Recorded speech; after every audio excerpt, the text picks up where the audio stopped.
we're not going to do every single episode with the segment on this, but we do have a little bit more because, Danny, it's our favorite word. We're socializing, baby.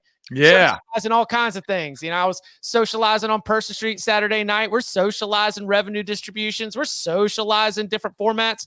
And it looks like we've got some kickback on the idea that the Big Ten and the SEC champ would get an automatic bid or automatic bye out of the first round in a 14-team model. Sonny Dykes, TCU head coach, telling ESPN, automatic first-round buys for the Big Ten, the SEC's like the NFL, saying the Cowboys get a first-round bye just because they got more fans. How preposterous is that? Extra use of preposterous, Sonny. I know you're a big fan of the podcast. So, Danny, is this a win for the Big 12, the ACC? Is this a win for the rest of college football, or do you think that there's more that's coming out of this pushback on the two automatic buys? Oh, I think they would love it to be perceived as a win. Like, look at us. We pushed back. We finally got something to go our way. But is that 58% number budging at all? That's the number that matters. So, no, I don't think it's a win in the grand scheme of things. I mean, I think it's protection. And I wonder how serious the SEC and Big Ten were actually about this as like a real thing. Probably like, why not ask for it? But I'd say thank goodness it didn't happen. I'll put it at that. But I don't think it's some big, massive win for the ACC and Big 12. I think it preserves some integrity to the playoff structure. Hey, Chip, if somebody breaks into your house and takes everything you own, but they leave your TV, are you like, well, that's a win? They left the TV. But yes. They did try to take it, maybe. They were like on the way out. Yeah. They dropped it, and it still works. Yeah. No, I like what you said within, like, integrity is not a word we often use around college football. But there is something to be said for, look, if you are an undefeated, team that is just blowing everybody out of the water, you're not going to be kept from getting one of these first two buys. So I would say that it is a win for the format in general.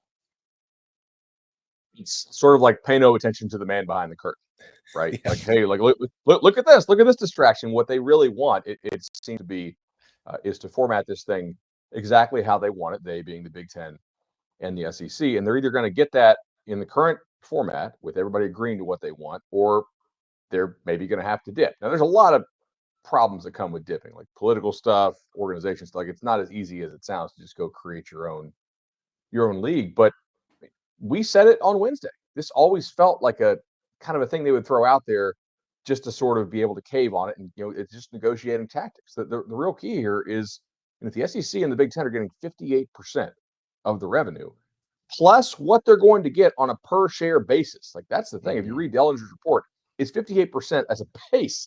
And then you get a certain percentage of the playoff pot for every team you put in there. And if we're going to assume that you can put 7 teams in there on average, which I think is, what do you think? Like 6.75, 7 is like a fair average to think. Maybe 6.5. Are you saying they each, like of the 3 at-large bids, they're each going to have at least one? So you're saying 7 would be from the Big Ten and the SEC on average? I tend to think like 6.5 may be a good number for an over-under. Like, they're not always going to have 7, but most likely that would seem pretty fair. So you're going 58% for those 2 leagues, plus what you get out of the shares. You're really getting like a stratification of this thing that is going to be untenable if you are one of like the 4 programs out there who think of yourself as competing for national titles who are not in those 2 leagues. But it is interesting to me too that they seem to get the revenue thing now is the most important thing to agree to before they sign off on this ESPN deal officially. And then they'll figure out the format later, which is probably what they wanted to do all along, because I don't know how in the hell you can figure out a format when, like, I don't anticipate Florida State being in the ACC by the time this thing starts. Right? Like, I don't think Clemson's going to be there. So how are you going to agree to a format when you don't know who's going to be in these leagues, but you do know like the baseline money you want to make? I also think the not trusting the committee thing is largely a red herring. Okay.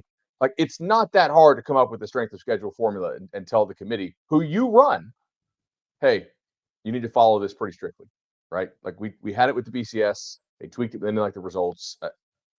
Also, like, the entire reason the committee is giving preferential treatment to the SEC and Big Ten. Like, you're worried what are they going to not be biased in towards you? But if you're going to tell the committee, like, we're going to create an SOS metric, or like college basketball's net ranking, right? Whatever kind of format you want to do. And this is what we're going to follow to determine at-larges, then you don't need the committee at all, because it would just be, Right. well, they're ranked higher than this. So it's, I don't know. You're dead on. The fact that they're negotiating how much money they get before they have a format tells you everything you need to know about what this is all really about. They just want to make sure that whatever the format is at the end of the day, which they will dominate because they are the two most dominant leagues, they will also dominate the financial windfalls that will come from this new playoff. Maybe they won't separate themselves officially, but they are doing everything in their power with everything that they do to make sure that they separate themselves within the current structure. It's so preferable to stay. If you can get all the terms you want to stay, rather Mhm. than having to run like you. It's easy to be on Twitter or the internet or just with your buddies a couple beers and say like, oh, we want to run our own thing. It's a big pain in the ass, man. Being able to stay is so preferable if you can get every single term that you want, which it seems like they're getting almost all of it. No chance they would leave? I can't say no chance because there's some tough stuff here. Like I think Yormark would sign up for 2 bids for his league like that. Mm-hmm. I think the ACC is the conference that is in the real tough position here because Yormark doesn't have any teams that legitimately, like in their heart of hearts, if you hit them with the truth serum, that they really believe they're playing for the biggest title in the sport. All right, I guarantee. Like, I don't think Utah thinks they do, or Kansas State, or anybody like that really thinks they're playing, really chasing a natty. The ACC's got 3 who try to act that way, and if you're the ACC commissioner, Jim Phillip, man, that's a tough pill to swallow because you're going to have to like make some people really mad. For on a per conference payout, according to you mentioned Ross's report over at Yahoo Sports, the gap from the Big Ten and the SEC to the ACC and the Big 12, about $300 million annually, and then another $300 million drop off before the pot that will be slotted to the rest of the group of 5. That's significant, but I guess that's what it's why the Big 12 would sign up for it. You're going to be like, okay, we're still going to be able to be a part of this. We're still going to be able to have 2 teams minimum in every single year, but we are just going to be falling further behind in terms of payouts and then probably in terms of results as well. Anything else stand out from this? Well, just to reiterate, like the larger concern again is if you're going to be playing or paying players as employees or some type of payment as a percentage of revenue distribution, then this matters a whole lot to you if you're a coach in one of those leagues that's not making 58% because you're just not going to compete on players. Mm-hmm. We'll see. A lot to get to. Again, the plan, as Bud was mentioning, is for them to get the TV deal ironed out in the next weeks, and then this format. It does look like the fast pass is already starting to get taken off the table, though maybe in exchange for some of these revenue distributions.